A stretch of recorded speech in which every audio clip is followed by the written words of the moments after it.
पुष्कर राज ठाकुर।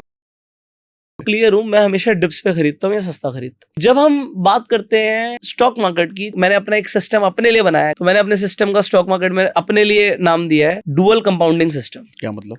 मेरा महीने में ड्रॉडाउन भी 3-4% से ऊपर का नहीं आ सकता। तो अगर मार्केट घुसती है तो मेरा पोर्टफोलियो ज्यादा नहीं घुसता। एग्जांपल, इलेक्शन डे वाले दिन मार्केट घुस रही थी, एफएमसीजी ईटीएफ ऊपर जा रहा था। किस स्ट्रेटेजी से आप खरीदते बेचते हो? जब आप मार्केट से छोटा कमाना चाहते हो ना तो मार्केट दे देती है। जब आप मार्केट से बड़ा कमाना चाहते हो तो मार्केट कहिए इधर आ, तू जो है वो भी दे जा। ये स्टॉक मार्केट का नियम है। ज्यादातर लोग टॉप पर पैसा लगाते हैं और ज्यादातर लोग बॉटम पे खाली करते हैं। मैंने वो सब छोड़ दिया, मुझे नहीं पता टॉप क्या बॉटम क्या है। जो आदमी बॉटम पे पैसे लगा रहा है, आप तो कहोगे कि मैं तो जीरो पर आया हूँ, 1 करोड़ था 1 करोड़ ही दोबारा हो गया, ठीक है, और मैंने 1 करोड़ नीचे लगाया था तो मेरा 1 करोड़ का 2 करोड़ और 2 करोड़ हो गया। अगर आप कंपाउंडिंग को टाइम दोगे ना, उससे बढ़िया कुछ नहीं है। और मैं क्या बात कर रहा था, 15% ईटीएफ देगा, अगर 15% ट्रेडिंग दे 30% हो गया, अरे म्यूचुअल फंड फेल कर दिया आपने। इसलिए अपन रिलैक्स्ड है। कोई कह रहा है मैंने ऑप्शन बाइंग में भैया इतने बनाए, इतने 10 लाख के 1 करोड़ कर दिए, भैया मैं 10 करोड़ के 100 करोड़ नहीं कर पाऊंगा, मैं आता ही नहीं है।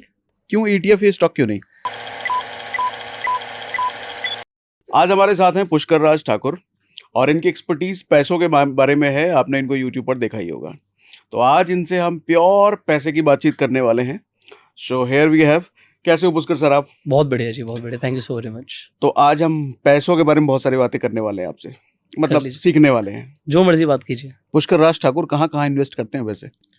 मेजरली रियल एस्टेट और स्टॉक मार्केट, मेजरली और गोल्ड में करता हूँ मैं इन्वेस्टमेंट। क्या पैरामीटर होते हैं आपके रियल एस्टेट में देखने के? और पहले स्टॉक मार्केट पे बात कर लेते हैं, फिर रियल एस्टेट पर। मैं बिल्कुल क्लियर हूँ, मैं हमेशा डिप्स पे खरीदता हूँ या सस्ता खरीदता हूँ। और ऐसा नहीं है कि सस्ता के लिए मैं वेट करता हूँ, क्योंकि वो कभी होगा नहीं। तो मैं देखता हूँ कि एग्जाम्पल पिछले 2-3 महीनों या 6 महीनों का डेटा अगर हम देखें किसी भी चीज का, तो क्या हिस्टोरिकल प्राइस चल रहा है। अगर मुझे कोई अंडर वैल्यूड चीज मिल जाती है तो मैं उसे उठाने की कोशिश करता हूँ। रियल एस्टेट में अगर मैं पहले रियल एस्टेट को अलग कर देते हैं, क्योंकि रियल एस्टेट ना एक बड़ी अलग चीज है। वो स्टॉक मार्केट जैसा नहीं है, वो लिक्विड नहीं है। आपने आज एक 5 करोड़ की प्रॉपर्टी ली, आप उसे कल एकदम से 5 करोड़ का नहीं बेच पाएंगे। बट स्टॉक्स आपने 5 करोड़ के खरीदे, चाहे नफा नुकसान कुछ भी हो, आप उसे कल बेच सकते हो। तो स्टॉक मार्केट अलग चलती है, रियल एस्टेट अलग चलती है। जब हम बात करते हैं स्टॉक मार्केट की, तो मैंने अपना एक सिस्टम अपने लिए बनाया, किसी के लिए नहीं है। मतलब मेरे को लोगों से कोई मतलब नहीं है, लोग क्या कर रहे हैं तुम जो मर्जी करो, मेरे को जो समझ आता है मैं वो करता हूँ। तो मैंने अपने सिस्टम का स्टॉक मार्केट में अपने लिए नाम दिया है डुअल कंपाउंडिंग सिस्टम। क्या मतलब? तो लोगों को कंपाउंडिंग क्या समझ आती है कि भैया एसआईपी कर रहे हैं, म्यूचुअल फंड में पैसा लगा रहे हैं तो कंपाउंडिंग हो रही है। ये 99.99% लोगों को समझ आता है। हम क्या करते हैं, हम ईटीएफ्स में इन्वेस्ट करते हैं। उसके मैं पूछने वाला था आपसे। तो उसके हमारे मल्टीपल पोर्टफोलियोज हैं। एक प्योर ईटीएफ इन्वेस्टिंग का पोर्टफोलियो जिसमें हम कुछ भी नहीं करते, सिर्फ ईटीएफ खरीदते हैं। उसको खरीदने का एक हमारे कुछ नियम है, कुछ प्रिंसिपल्स हैं। उन प्रिंसिपल्स में हम उन्हें खरीदेंगे और उसे स्विंग की तरह यूज करेंगे। ठीक है। एक ईटीएफ के पोर्टफोलियो को हम सिर्फ वेल्थ क्रिएशन के लिए यूज करते हैं, मतलब उसे कभी नहीं बेचेंगे। बट ईटीएफ खरीदने के बाद उसके भी कुछ नियम है खरीदने के, तो हम खरीदते ही रहते हैं। आप समझ लो every day we buy. Okay. But उसका पैसा मैं डालता नहीं हूँ, वो पैसा जनरेट करते हैं हम। तो थोड़ा खुल के बताइए इसको ताकि लोगों को भी समझ में आए कुछ। तो क्या होता है कि जैसे आप ईटीएफ का एक पोर्टफोलियो बनाते हैं, तो आप उसे प्लेज मार के ट्रेड कर सकते हो। ट्रेडिंग में हमारा कोई बहुत एग्रेसिव अप्रोच नहीं होती, हमें माइल्ड रिटर्न्स चाहिए। सो जो हम ईटीएफ्स खरीदते हैं उसके भी प्रिंसिपल्स हैं खरीदने के। जो मैं वेल्थ क्रिएशन के लिए खरीदता हूँ, उन्हें बेचेंगे नहीं। उन्हें आप प्लेज करके आपको ना ब्रोकर मार्जिन दे देता है, तो आप ट्रेडिंग कर सकते हो। पर ट्रेडिंग में हमारा मोटिव ये नहीं है कि हमें ट्रेडिंग से बहुत पैसे बनाने हैं। ठीक है। ट्रेडिंग में हमारा मोटिव क्या है कि यार कुछ रिटर्न ईटीएफ प्रोड्यूस करेगा साल में, कुछ रिटर्न ट्रेडिंग प्रोड्यूस कर दे। एग्जाम्पल, 15% ईटीएफ कमा के देगा, ठीक है, मान लो साल का। तो 15% ही हमारा ट्रेडिंग कमा के देते। 15% क्या हुआ, महीने का 1.25%। आप 1-2% कमा लेते हैं तो मैं सेटिस्फाइड हूं महीने का। क्यों? क्योंकि वो तो एडिशनल पैसा है, क्योंकि मार्जिन के लिए कोई ब्याज नहीं लगती। जब आप प्लेज मारते हो तो वन टाइम 20 रुपए प्लस जीएसटी की कॉस्ट आती है पर स्क्रिप्ट। ठीक है। चाहे 1 करोड़ का प्लेज मार रहे हो। ये प्लेज क्या होता है लोगों को ये भी बताइए। प्लेज का मतलब होता है गिरवी रखना। ठीक है। तो हम कभी आपके साथ लाइव करके दिखाएंगे सब, ठीक है, छोटी सी चीज है। तो ईटीएफ आपके पास है, एग्जांपल निफ्टी 20, 10 लाख रुपए के हैं, आप अपने ब्रोकर पर जाके उसे प्लेज करते हो, तो हेयर कट होता है, हेयर कट ये वाला हेयर कट नहीं होता, हेयर कट का मतलब होता है कितना काट के ब्रोकर पैसे देगा, ठीक है। तो निफ्टी 20 पे 20% का हेयर कट है, मतलब मेजॉरिटी ब्रोकर्स पे, तो 20% काट लेगा और 8 लाख रुपया आपके अकाउंट में दिखेगा कोलैटरल मनी, ठीक है। वो कोलैटरल मनी क्या है कि आपने अपने बैंक सॉरी निफ्टी 20 को गिरवी रख दिया ब्रोकर के पास, अगर लॉस होगा तो ब्रोकर बेच सकता है आपके निफ्टी 20, ठीक है। तो लॉस लिमिटेड करने का। तो हमने क्या बोला, जब मेरे को कमाना ही महीने का 1, 2, 3, 4% है मान लो, तो मैं इससे ज्यादा लॉस भी नहीं लूंगा। आप समझ रहे हैं? मेरा महीने में ड्रॉडाउन भी 3-4% से ऊपर का नहीं आ सकता, कमाना भी उतना ही है। तो हम कमाने के लिए ज्यादा, क्योंकि जब आप मार्केट से छोटा कमाना चाहते हो ना, तो मार्केट दे देती है। जब आप मार्केट से बड़ा कमाना चाहते हो तो मार्केट कहिए इधर आ, तू जो है वो भी दे जा। मैंने जो एक्सपीरियंस किया है, आप अपना लालच लिमिटेड रखोगे तो मार्केट बहुत रिवॉर्डिंग है, ठीक है। आप दिन का 1% कमाने जाते हो 1% के लॉस के साथ, तो आप 10 में से 6-7 दिन पैसे बना लोगे, ज्यादा नहीं कमा रहे ना आप। इसका मतलब क्या हुआ, 1 लाख रुपए पे 1,000 रुपए, ठीक है, 1 करोड़ रुपए पे 1 लाख रुपए। अब 1 करोड़ पे 1 लाख, तो 1 लाख तो सुनने में अच्छा लग रहा है, बट 1 लाख पे 1,000 अच्छा नहीं लग रहा।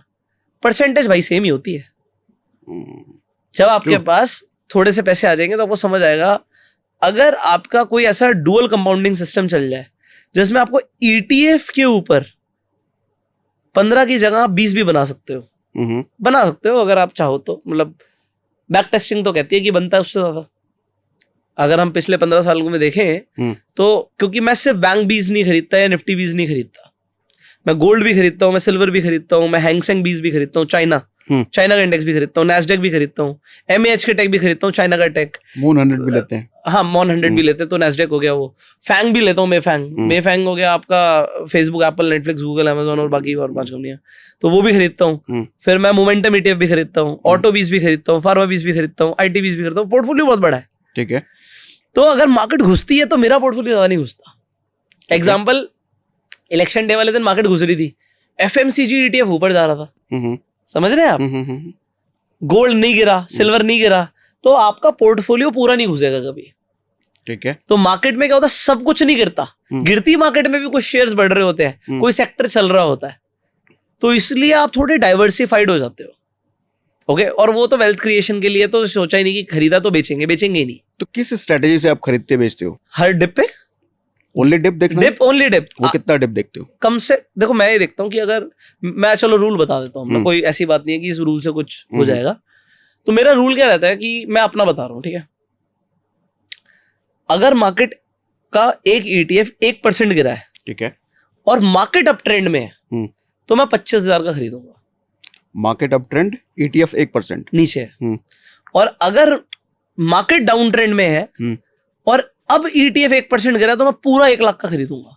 1% पे 1 लाख की बाइंग है। इसके पीछे साइकोलॉजी क्या है? तो जब मार्केट गिर रही होती है तब मैं एक्यूमुलेट ज्यादा कर रहा हूँ।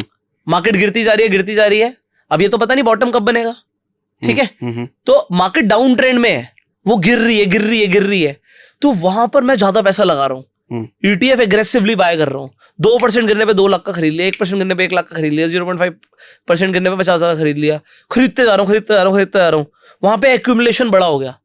अब मार्केट चलती है, तो आपको मैं एक मैथमेटिक्स ऑफ स्टॉक मार्केट के ऊपर बात करते हैं, क्योंकि मैं स्कूल में मैथमेटिक्स में कमजोर था, बट जब से पैसे कमाने शुरू करे, अब मैं बिल्कुल, मेरी मैथमेटिक्स बहुत अच्छी है।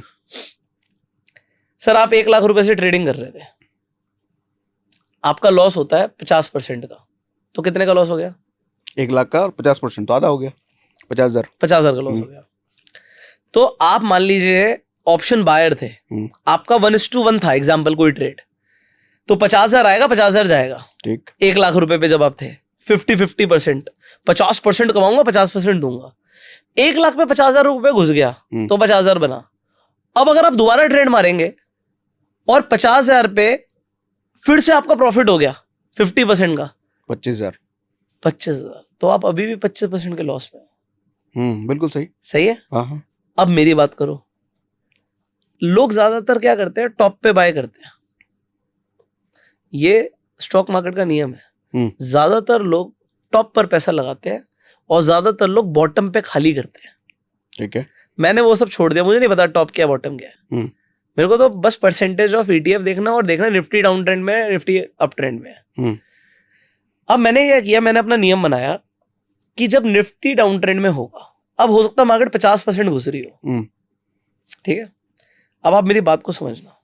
अब रेयर बात करते हैं, अभी वो वाला क्रैश किसी ने देखा नहीं है, वो कोविड के बाद क्रैश ही नहीं देखा लोगों ने मार्केट में। क्रैश होता है क्या पता ही नहीं है लोगों को, बट एक दिन तो आएगा भाई, एक दिन तो मार्केट 30% घुसेगी। एक दिन नहीं घुसेगी, एक हफ्ते में, एक महीने में घुस जाएगी, क्योंकि क्रैश तेज आते हैं। ठीक है, मान लो एक साल के अंदर निफ्टी 50% गिर गई, एक साल में मान लेते हैं। तो किसी ने टॉप पे 1 करोड़ रुपए लगाया था, सागर जी, 1 करोड़ रुपए का क्या हो जाएगा अगर 50% मार्केट घुस गई तो? मान लेते उसके बाद निफ्टी 20 ही थे, कितना हो जाएगा 1 करोड़ का? 50 लग गया उसका, 50 लग गया, वो 50 लाख पे बैठा है। अब मार्केट पूरा रिकवर करेगी, है ना, पूरा रिकवर करेगी। 50 लाख से 1 करोड़ पे आने में समय लगेगा उसको। समय, अब परसेंटेज की बात करो, गिरा 50% था, ऊपर जब जाएगा तो वो 100% होगा। मान लेते हैं निफ्टी 25,000 पर है, 25,000 से गिरी, ठीक है, और वो आ गई 12,500 पर, तो गिरी तो 50%, बट जब वो 12,500 से बढ़ी 25,000 पे गई तो कितने परसेंट ऊपर गई? 12,500 से 25,000, तो फिर 100% गई वो। राइट। तो सर मैंने पैसे कहाँ डाले थे? 25,000 पे नहीं, मैं ऊपर कम बाइंग कर रहा था, 1/4 पे बाइंग कर रहा था, ठीक है, और मैं दबा के पैसे लगा रहा था जब मार्केट डाउन ट्रेंड में थे नीचे। तो मैं बॉटम तो नहीं पकड़ पाया, 12,500 पे एवरेजिंग नहीं आएगी मेरी, बट मेरी एवरेजिंग हो सकता है 16,000 17,000 पर आ जाए। अब आप समझिए, जो आदमी बॉटम पे पैसे लगा रहा है, आप तो कहोगे कि मैं तो 0 पर आया हूं, 1 करोड़ था, 1 करोड़ ही दोबारा हो गया, ठीक है, और मैंने 1 करोड़ नीचे लगाया था, तो मेरा 1 करोड़ का 2 करोड़ और 2 करोड़ हो गया। आप समझ रहे हैं? तो 1 करोड़ का 2 करोड़ हो गया वो, और वो मैं बॉटम पकड़ नहीं पाऊंगा। इसलिए जब मार्केट घुस रही होगी तब मैं पैसा लगाऊंगा, हर घुसते मोमेंट पे घुस। मेरे को क्या पता कितनी घुसेगी। जैसे अब इलेक्शन डे वाला दिन था, ETF नीचे जा रहे थे, कुछ ETF 10%, 10 तो सब नहीं गए, बट कुछ चलो 10% चले गए, कुछ 8% गए, कोई 3% गए, बट मार्केट अप ट्रेंड में ही थी मेरे हिसाब से। तो मैंने सबको 1/4 क्वांटिटी से उठा लिया, ठीक है। उस दिन भी मेरी परचेज थी कुछ 60-70 लाख की, ठीक है। अगले दिन ऑल ETF? हाँ, और कुछ खरीदते ही नहीं मैं, ठीक है। मेजरली ETF ही खरीदता हूँ, स्टॉक्स रेयर कुछ अच्छे लगते तो खरीदता हूँ, अदरवाइज मेजरली ETF। स्टॉक्स हम स्विंग के लिए एक अलग पोर्टफोलियो में खरीदते हैं, वो अलग चीज है। तो अब आप सोचिए, एक दिन की, अगले दिन मार्केट ने पूरा रिकवरी मार दी, ठीक है जी, अगले दिन मेरे को वो ETF ही 10% से ऊपर के रिटर्न दे रहे थे, ठीक है, तो 7 लाख तो एक दिन में प्रॉफिट हो गया। बिल्कुल सही। बट मुझे पता थोड़ी था मार्केट और गिरेगी या ऊपर जाएगी, मुझे नहीं पता था, मैं प्रिडिक्ट नहीं कर रहा हूँ मार्केट को, और मैं तो बेच भी नहीं रहा हूँ प्रॉफिट आने के बाद भी। आप समझ रहे हैं? लोग अभी मेरे से बात कर रहे हैं, बबल चल रहा है स्टॉक मार्केट, हमने तो पोर्टफोलियो खाली कर दिया, आप क्यों नहीं बेच रहे? आपने अपनी बीवी को गहने दिलाए, आप बेचोगे उन्हें? नहीं। मैंने गोल्ड की चेन खरीद ली, मैं बेचने के बारे में सोच रहा हूँ? आप जिस घर में रहते हो आप बेचने के बारे में सोच रहे हो? बढ़ गया तो बेच देते हैं। इसी तरीके से मैं ETF खाली नहीं करता, वो वेल्थ जनरेशन का चीज है। अच्छा। वेल्थ तब बनेगी जब आप बेचने के बारे में नहीं सोचोगे। होल्ड होल्ड होल्ड क्या, पता ही नहीं, है ही नहीं, उसे उल्टा प्लेज मार के मेरा ट्रेडिंग का कैपिटल बढ़ता चला जाएगा। और जो ट्रेडिंग से पैसा बनेगा उससे मैं क्या करूंगा? उसे घर, उसे विड्रॉ मार के क्या मैं मौज लूं? नहीं, अगर प्रॉफिट बनेगा उससे और ETF खरीदने हैं। तो मैंने आपको क्या बताया कि मेरा डबल कंपाउंडिंग सिस्टम क्या है, कि पैसे सारे नहीं डालने पड़ते मुझे, मैंने बोला मुझे परचेज करना पड़ा। तो मतलब ये है कि ट्रेडिंग के लिए अलग से पैसा आपने नहीं लगाया? पहले ट्रेडिंग के लिए भी नहीं लगाया, और इन्वेस्टिंग के लिए भी कम लगाना पड़ रहा है, रेयर लगाना पड़ रहा है। ट्रेडिंग से कुछ तो प्रॉफिट हो ही जाता है, वो चाहे 1-2% का हो, वो भी काफी होता है, उससे ETF परचेज होते रहते हैं। ओके, क्यों ETF? ये स्टॉक क्यों नहीं? स्टॉक्स थोड़े वॉलेटाइल है, मतलब ऐसा है कि स्टॉक्स की अपसाइड बहुत अच्छी है, ETF से बहुत ज्यादा दे सकते हैं, बट मैं ना थोड़ा कंजर्वेटिव इन्वेस्टर हूं, खोना नहीं है। आप समझ रहे हो? मुझे जो चीज समझ आती है मैं वो करता हूँ। मैंने स्टार्टिंग में एक स्टॉक्स का पोर्टफोलियो बनाया था, तो मैं उसका एग्जांपल देता हूँ। जब मैं नया नया आया तो मेरे को पता भी नहीं था ETF क्या होते हैं। वो तो जब इन्वेस्ट करते चले गए तो समझ आया कि यार ETF बाय किया, चलो यार ETF नहीं टूटा, बाकी तो स्टॉक्स टूट रहे हैं। तो ऐसे धीरे धीरे समझ आता है आपको। तो स्टॉक्स में क्या होता है कि स्टॉक्स की अपसाइड बहुत अच्छी होती है। कुछ कुछ स्टॉक्स तो आपका पैसा 10-10 गुना कर देंगे, ठीक है, कुछ, सब नहीं। तो आप चाहे कितने अच्छे स्टॉक पिकर हो, अगर आप 10 स्टॉक पिक करोगे, मैं गारंटी दे रहा हूं 10 के 10 नहीं चलेंगे सर। बहुत अच्छे हो तो 10 में से 5 चल जाएंगे। समझ रहे हो आप? लेकिन क्या ETF सारे चलेंगे? डेटा तो यही बोलता है क्योंकि ETF एक इंडस्ट्री को रिप्रेजेंट कर रहा है, एक सेक्टर को जो हम खरीद रहे हैं, एक सेक्टर है। तो होता क्या है कि वही मान लीजिए मैं ऑटो 20 खरीद रहा हूँ, टाटा और महिंद्रा बहुत अच्छा कर रहे हैं, मारुति उतना अच्छा नहीं कर रही एग्जाम्पल, लेकिन सेक्टर तो बढ़ेगा, बट गाड़ियां तो बिकेंगी ना। तो अगर मारुति अच्छा नहीं करेगी तो हो सकता है कल को ऑटो 20 से बाहर निकल जाए, भगवान ना करे, पर हो सकता है बाहर निकल जाए। तो कोई और अच्छी कंपनी आ जाएगी, कल को कोई नई कंपनी और अच्छा कर जाए। टेस्ला जैसी कंपनी इंडिया में भी तो बन सकती है कल को कोई, फिर वो ऑटो का पार्ट बन जाएगी। तो मैं तो सेक्टर खरीद रहा हूं, मुझे फर्क नहीं पड़ रहा स्टॉक। क्योंकि आपको एग्जांपल देता हूं, निफ्टी 50 इंडिया की टॉप 50 कंपनियां by market capitalization on NSE।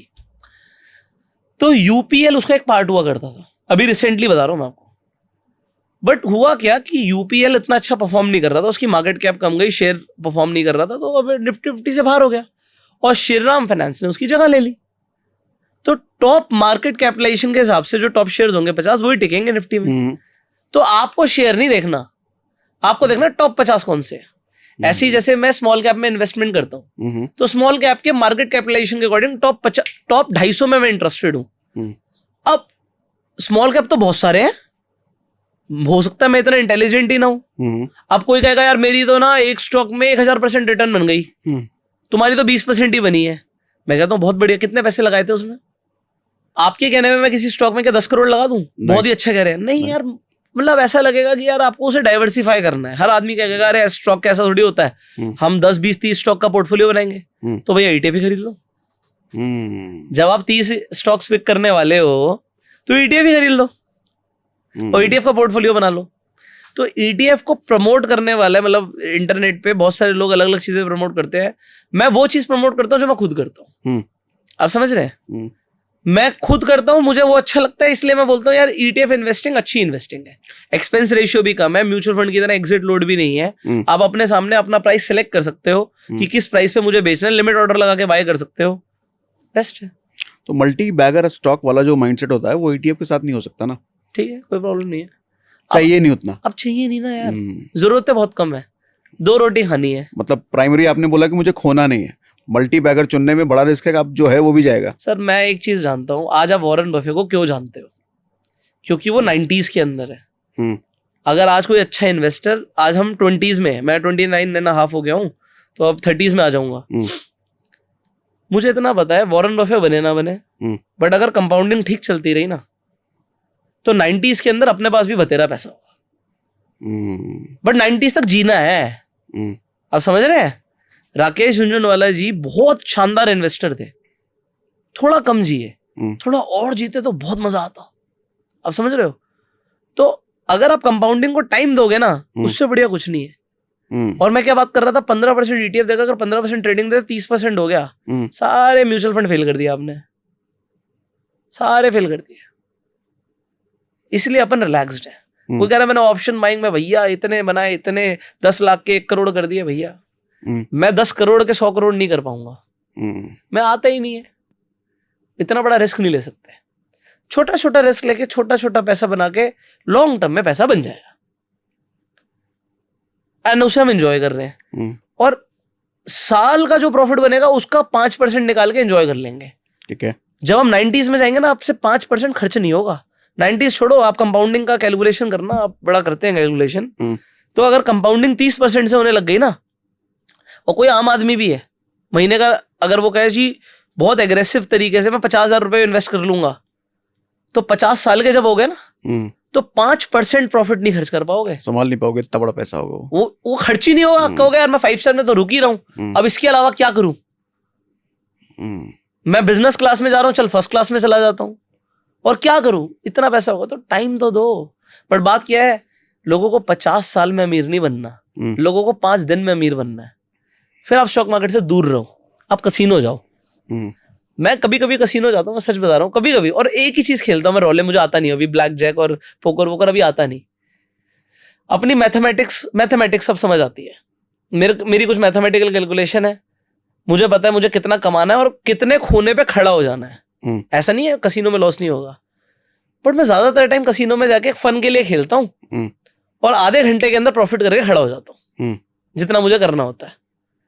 समझ रहे हैं आप? ठीक है। और अगर लॉस हो गया तो आज का दिन नहीं था फिर कभी, और वो साल में 1-2 बारी कभी होता है। किसी जगह पे गए, वहां पे कसीनो था तो खेल लिया। तो कसीनो खेलने में भी मजा आता है। अगर आपको आधे घंटे में पैसा चाहिए तो कसीनो करो, स्टॉक मार्केट में मत आना, दूर रहना। क्योंकि आप लोग फिर स्टॉक मार्केट को बदनाम करोगे, क्योंकि ये कसीनो नहीं है। म्यूचुअल फंड के बारे में क्या पर्सपेक्टिव है? अच्छा है, आम आदमी के लिए बहुत अच्छा है। नहीं, अभी बिल्कुल बंद कर दिया। क्यों? Only ETF? Only ETF. अब अपग्रेड कर लिया। मतलब अब कुछ लोग कहेंगे यार आपने म्यूचुअल फंड पे इतना बताया, इतनी वीडियोस बनाई, क्या वो बेकार है? बेकार नहीं है, अच्छा है। ऐसा नहीं है अच्छा नहीं है। जैसे मैं अपना बताता हूँ, मैं म्यूचुअल फंड को प्लेज नहीं मार पा रहा था। मार सकते हो, कई ब्रोकर आपको ऑप्शन देते हैं, मेरे ब्रोकर के पास वो ऑप्शन नहीं था। देते हैं कुछ ब्रोकर? हाँ, कुछ ब्रोकर देते हैं। ओके।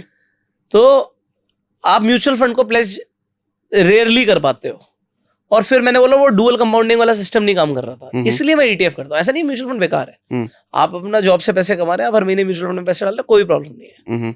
वो वही एएमसी, एचडीएफसी का म्यूचुअल फंड है, एचडीएफसी का ईटीएफ एग्जाम्पल। ठीक है। तो भाई मैं कोई गलत सही नहीं बोल रहा, बट कुछ ज्यादा अच्छा है, कोई कम अच्छा है, किसी के कुछ एडवांटेज है, कुछ डिसएडवांटेज है। तो ईटीएफ के ज्यादा एडवांटेजेस लगे मुझे, जैसे एग्जिट लोड नहीं है, एक्सपेंस रेशियो कम है, रियल टाइम प्राइस ट्रैकिंग है, लिमिट ऑर्डर पे आप जाकर ट्रेडिंग कर सकते हो। ट्रेडिंग मतलब इन्वेस्टिंग कर सकते हो, खरीद सकते हो, बेच सकते हो। तो स्टॉक की तरह प्राइस मूवमेंट होता है ईटीएफ का, इसलिए मैं ईटीएफ को प्रमोट करता हूँ कि ईटीएफ इन्वेस्टिंग अच्छी इन्वेस्टिंग है। मैंने खुद पहले म्यूचुअल फंड से बहुत पैसे बनाए हैं। जोड़ता गया, प्रॉपर्टी लेनी थी, बेच दिया म्यूचुअल फंड, प्रॉपर्टी में इन्वेस्टमेंट कर दी, कोई प्रॉब्लम नहीं, पैसा जुड़ गया ना उससे। तो म्यूचुअल फंड से पैसा जुड़ जाता है। ठीक है। तो किस तरह के लोगों को म्यूचुअल फंड में जाना चाहिए, किस तरह के लोगों को ईटीएफ में? अगर क्या माइंडसेट वाले लोगों को? अगर आप खुद से रोज जाके बाइंग कर सकते हो तो ईटीएफ करो। अगर आपको लगता है यार पैसे कट जाएंगे, अपने आप हो जाएगा, तो म्यूचुअल फंड करो, क्योंकि उसमें कुछ देखना नहीं है। ईटीएफ एसआईपी भी अब कई ब्रोकर्स इन फ्यूचर लेकर आने वाले हैं, स्टॉक एसआईपी और ईटीएफ एसआईपी बोलते हैं उसे। तो आप उसे सेट कर दोगे तो वो ईटीएफ अपने आप एक डेट पे, एक टाइम पे बाय हो जाएगा। बट उससे बेटर तो क्या, फिर आप म्यूचुअल फंड ही कर लो। आप ईटीएफ तब करो जब आप देखते हो, जैसे मेरी स्ट्रैटेजी है बाइंग ऑन डिप्स, गिरेगा तो खरीदूंगा, और मैं परसेंटेज वाइज खरीदता हूँ। मैं लोगों को बोलता हूँ आप परसेंटेज वाइज मत करो। अभी देखो मुझे महीने का 10,000 इन्वेस्ट करना है और 20 दिन मार्केट खुलती है और एक ही ईटीएफ खरीदना है। आपने कहा बैंक 20 खरीदूंगा मैं, तो आपने क्या किया, दिन का 500 रुपये निकाल लिया। आज मार्केट नेगेटिव है, आज खरीद लिया 500 का, कल नहीं थी, कल ऊपर थी, नहीं खरीदा, अगले दिन नीचे थी, अब 1000 का खरीद लिया। तो हर डिप पे आप भी तो बाइंग कर सकते हो। आप एसआईपी 5000 की करना चाहते हो, अब बस जैसे मैंने अपने फोन में 2 अलार्म लगे हुए हैं मेरे, तो एक अलार्म एग्जाम्पल 3 बजे बजता है, वो 3 बजे रिमाइंडर है, भाई 3 बज गए, खरीदी करनी है। ओके। आज देख क्या क्या गिरा हुआ, खरीद ले। ओके। तो खरीदी का रिमाइंडर है वो। तो ऐसा डेली चलता है? हाँ डेली, रोज। अभी दिखाता हूँ, ये देखो 3 बजे का अलार्म अभी भी लगा होगा। अब उठने का अलार्म बंद कर दिया, अपने आप उठ जाता हूँ बिना अलार्म के, बट खरीदी का अलार्म चाहिए। तो ये 2 अलार्म देखिए। ओके, 2 बजे और 3 बजे लगा हुआ। हाँ, एक 2 बजे थोड़ा सा देख ले भाई, अलगो ठीक थी ना आज, सही चल रहा था ना सब कुछ, तो एक बार देख ले। और 3 बजे चल खरीदी कर ले। तो ये मंडे टू फ्राइडे के अलार्म से देख लो आप। ठीक है, बस 2 ही अलार्म बोलते हैं। 3 बजे का क्या लॉजिक है? बस मार्केट खत्म होने वाली है, आधा घंटा रह गया, जो करना है आधे घंटे के अंदर करना है। ओके। अब क्लोज ही होने वाली है ना, आधे घंटे के अंदर जो करना है। तू खरीद ले, लड़के को देख ले, उसने खरीद लिया नहीं खरीद लिया, बस यही देखना है। वंडरफुल, मजा आया। इनफैक्ट बहुत सारी चीजें मुझे सीखने को मिली अबाउट फाइनेंस ऑल्सो, और जो आपने डिसिप्लिन वाली बात बोली, और अपने थॉट को क्लियर रखना है। कुछ चीजें करनी है तो करनी है, नहीं चाहिए तो नहीं चाहिए, चाहे कितना भी बड़ा प्रलोभन उसमें आ जाए। हाँ, बिल्कुल चाहिए ही नहीं चाहिए। Wonderful, thank you Pushkar Raj Thakur. और वैसे तो हम ऑफ स्क्रीन बहुत सालों से एक दूसरे को जानते हैं, बट ऑन स्क्रीन काफ़ी कम दिखे हैं। So thanks for coming. Thank you so very much. मुझे उम्मीद है कि आपको हमारे गेस्ट की जर्नी अच्छी लगी होगी और आपको काफ़ी कुछ सीखने को भी मिला होगा। अगर आप भी ट्रेडर हैं, स्टॉक मार्केट में एक्टिवली पार्टिसिपेट करते हैं और इस शो में भाग लेना चाहते हैं, तो डिस्क्रिप्शन में दिए गए लिंक पर आप क्लिक करें, अपनी डिटेल्स भरें और हमारी टीम आपसे संपर्क करेगी। इस चैनल के जरिए अपनी जर्नी लोगों तक पहुंचा पाएंगे।